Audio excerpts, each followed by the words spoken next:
किसी को समझ नहीं आ रहा था कि आखिर हो क्या रहा है। दरअसल स्कैरब ने हाइमे को अपना नया होस्ट चुन लिया था, इसलिए वो धीरे धीरे उसकी बॉडी के अंदर समाने लगता है। अचानक हाइमे की पीठ से स्कैरब के पंजे बाहर निकल आते हैं, जो उसे उठाकर कमरे की छत से लटका देते हैं। इसके बाद एक एक करके हाइमे के जूते और सारे कपड़े जलने लगते हैं और फिर स्कैरब एडवांस एलियन टेक्नोलॉजी की मदद से हाइमे के शरीर पर एक बेहद ताकतवर ब्लू बीटल सूट तैयार कर देता है।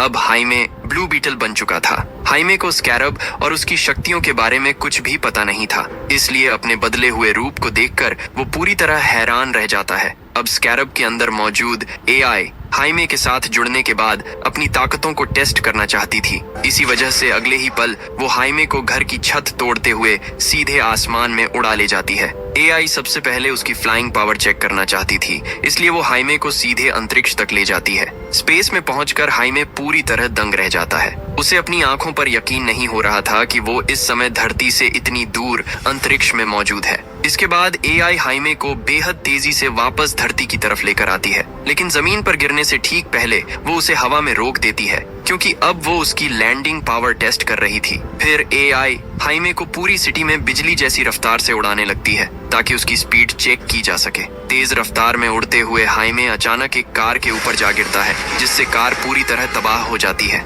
हालांकि हाइमे को जरा सी भी चोट नहीं लगती। हाइमे तुरंत कार के मालिक से माफी मांगने लगता है, क्योंकि उसने जानबूझकर ऐसा नहीं किया था। इसी दौरान हाइमे सड़क के ठीक बीचों बीच खड़ा था और सामने से उसकी तरफ तेज रफ्तार में एक बस आ रही थी। एआई को लगा कि बस उसके होस्ट यानी हाइमे पर हमला करने वाली है, इसलिए उसे बचाने के लिए वो तुरंत उसके सामने अपने विंग्स फैला देती है। लेकिन जैसे ही बस उन विंग्स से टकराती है, वो बीच से दो हिस्सों में कट जाती है। हालांकि बस में बैठे किसी भी इंसान को चोट नहीं पहुंचती। ये सब देखकर वहां मौजूद लोग और खुद हाइमे भी पूरी तरह हैरान रह जाते हैं। इसके बाद एआई हाइमे को वापस उसके घर ले आती है। हाइमे की फैमिली उसके लिए काफी परेशान थी, लेकिन जैसे ही वो उसे सही सलामत वापस आता देखती है, सब राहत की सांस लेते हैं। अब एआई हाइमे की बॉडी से ब्लू बीटल का सूट हटा लेती है। सूट हटते ही हाइमे पूरी तरह नेकेड हो जाता है और अगले ही पल बेहोश होकर जमीन पर गिर पड़ता है। उसकी फैमिली तुरंत कपड़ों से उसकी बॉडी ढक देती है। कुछ देर बाद जब हाइमे को होश आता है तो वो किसी को कुछ नहीं बताता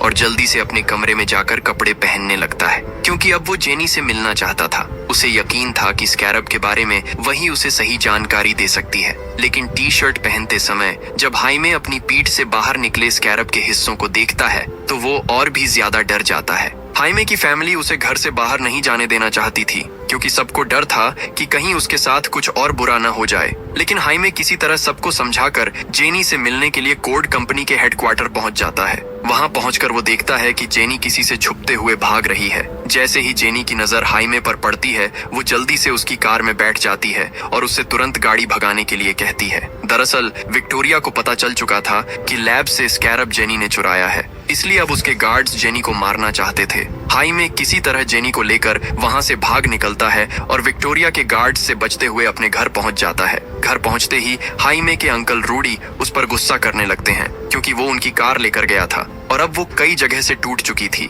हाइमे की फैमिली भी जेनी से नाराज थी, क्योंकि उसी के दिए बोक्स की वजह से हाइमे की ये हालत हुई थी। तभी हाइमे के डैड सबको शांत कराते हैं और कहते हैं कि उन्होंने इससे भी मुश्किल दिन देखे हैं, इसलिए डरने की कोई जरूरत नहीं है, क्योंकि ये बुरा समय भी एक दिन गुजर जाएगा। जब जेनी हाइमे से स्कैरब के बारे में पूछती है तो हाइमे उसे बता देता है कि स्कैरब अब उसकी बॉडी के अंदर मौजूद है। साथ ही वो अपनी पीठ से बाहर निकले स्कैरब के हिस्से भी सबको दिखाता है। ये देखकर जेनी हैरान रह जाती है। वो हाइमे को बताती है कि स्कैरब ने उसे अपना नया होस्ट चुना है, जो बेहद अजीब बात है, क्योंकि स्कैरब किसी को भी इतनी आसानी से अपना होस्ट नहीं बनाता। पिछले हजारों सालों में उसने सिर्फ चुनिंदा लोगों को ही चुना था और अब उनमें से एक हाइमे भी बन चुका था। जब हाइमे जेनी से पूछता है कि क्या स्कैरब को उसकी बॉडी से बाहर निकाला जा सकता है, तो जेनी बताती है कि इसका जवाब शायद उसके डैड की लैब में मिल सकता है। दरअसल जेनी के डैड ने अपनी पूरी जिंदगी स्कैरब पर रिसर्च करने में बिताई थी, लेकिन उस लैब की चाबी इस समय कोड कंपनी की बिल्डिंग में मौजूद थी। इसीलिए हाइमे, जेनी और अंकल रूडी के साथ कंपनी की बिल्डिंग के पास पहुंच जाता है ताकि किसी तरह वो चाबी हासिल की जा सके। अंकल रूडी ने सालों की मेहनत से एक खास डिवाइस बनाई थी जो अपने आसपास मौजूद सभी सीसीटीवी कैमरों को कुछ समय के लिए ब्लॉक कर सकती थी। वहीं दूसरी तरफ विक्टोरिया कोर्ड अलग अलग देशों के जनरलों के साथ स्कैरब टेक्नोलॉजी से बने हथियारों की डील कर रही थी। लेकिन तभी कॉनरैड आकर उसे बताता है कि स्कैरब चोरी हो चुका है और जेनी हमारे हाथ नहीं लगी। ये सुनते ही विक्टोरिया गुस्से से आग बबूला हो जाती है और कॉनरैड को हर हाल में जेनी को मारकर स्कैरब वापस लाने का आदेश देती है।